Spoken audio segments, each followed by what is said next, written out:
ito ay pwede sa lahat ng manonood. Simula na ng mahiwagang adventures sa Alice Bungisngis and her Wonder Walis. Kapartner ang Sunsilk Strong and Long.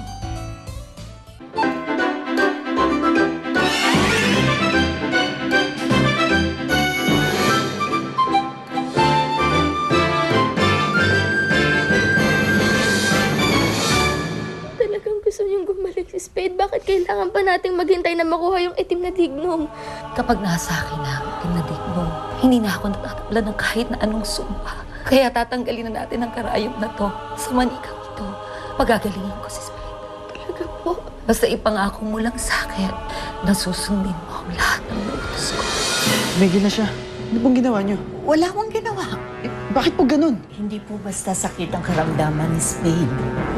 Meron pong matinding kapangyarihan na bumabalot sa kanya. Nasa inyo naman pala yung manika. Bakit hindi niyo man lang agad sinabi sa amin? Parang lumalambot na ang puso mo kay Alice. Tandaan mo, hindi ka na makakabalik sa dati mong anyo kapag hindi ko nakuha ang itim na bato. At kapag nakuha ko na yun, wala nang sugi sa akin si Alice. Kaya pwede ko na siyang patayin. Makakaganti na rin ako kay Tandang Alicia. Ayan! Oy, Doc. Doc. Kamusta na po bang lagay ng anak ko? Good news po. According to his latest MRI result, wala naman pong internal complications ang pasyente. See? Walang pagkukulang. Everything is scientific, medical, and I assure you, gagaling si Spade. Totoo po yun. Hindi po totoo ang kulang.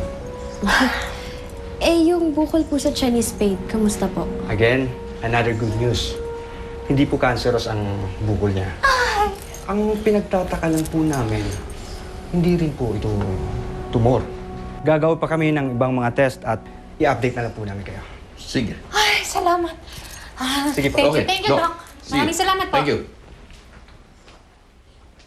Oh, tigilan na natin yung kulam-kulam na yan, ha? Nakita nyo, narinig nyo? Papagaling na si Spade. Ayoko nang makarinig ng salitang kulang.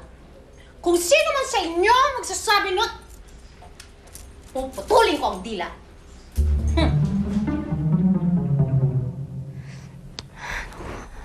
Ano kayang gagawin ko? Siguro naman nagbibiro lang si Chang. Oo naman, Sinag. Ano ka ba? At kapag nakuha ko na yun, wala nang sugi sa akin si Alice. Kaya pwede ko na siyang patayin. Makakaganti na rin ako kay Tandang Alicia. Naku, mukhang hindi rin eh. Dahil alam kong galit na galit siya dun sa angkan ni Tandang Alicia. Kaya talagang papatayin niya si Alice. Pag sinabi ko naman kay Alice, paano naman ako? Hindi na niya kukunin yung itim na bato. Hindi na babalik yung dati kong anyo. Ate Sinag, Oh, bakit gising ka pa? Di ba maaga kayong aalis bukas? ate, gusto ko sanang puntahan si Spade sa ospital. Kasi alam ko na hanggang ngayon nasasaktan pa rin siya. Hanggang sa mga oras na to. Gusto ko sanang mabawasan yung sakit na yun. Gusto ko siyang damayan kahit papano. Ito oh. Meron akong dalang dahon ng ikmo. Itatapal ko to sa sakit ng tiyan niya para kahit papano, mabawasan yung sakit kahit konti. Alice, kung yun ba naman ang makakapagpagaan sa bigat ng nararamdaman mo. Sige, sundin mo yung sinasabi ng puso mo. Ate Sinag, salamat ah. Sinabi ko lang naman sa'yo kasi alam ko na hindi ako papayagan ni Inay. Ako nang bahala sa nanay mo. Sige na, lumakad ka na. Salamat, Ate Sinag. Sige, mag-iingat ka ha. Apo. Sige. Ingat! Salamat, ate.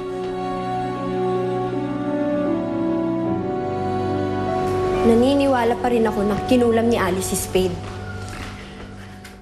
Winnie, anak. Baka naman hindi si Alice ang gumawa nun sa kanya.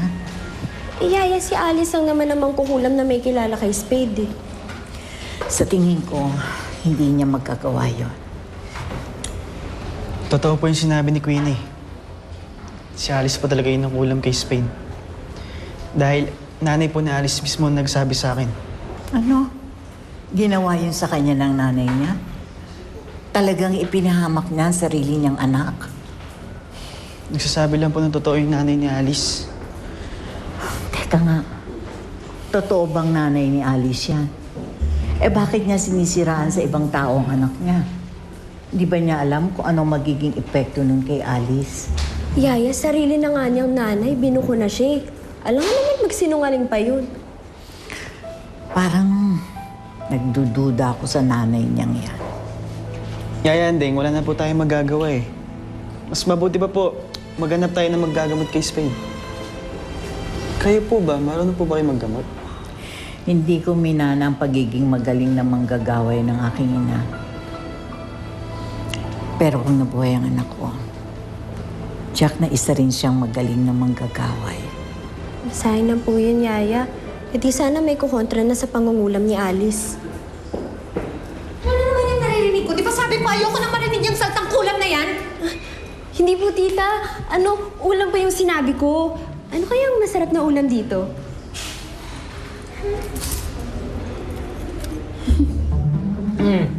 Inom tayo. Yes.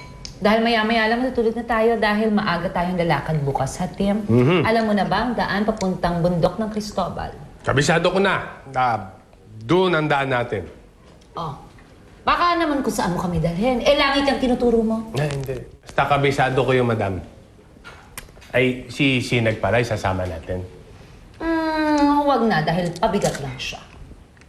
Naku, paano yun? Nangako kayo sa kanya na ibabalik niya siya sa pagiging tao ulit. Ano, Kohido? Mahalaga yung batong yun. Hindi ko aaksayin yun para kay Sinag. Nangako kayo sa kanya. Well, sorry na lang. Dahil hindi ko tutuparin yung pangako ko sa kanya. Kaya wag siyang umasa. Dahil magiging ragdoll na lang siya buong buhay niya. Ragdoll. Ang magiging laro niya, rugby.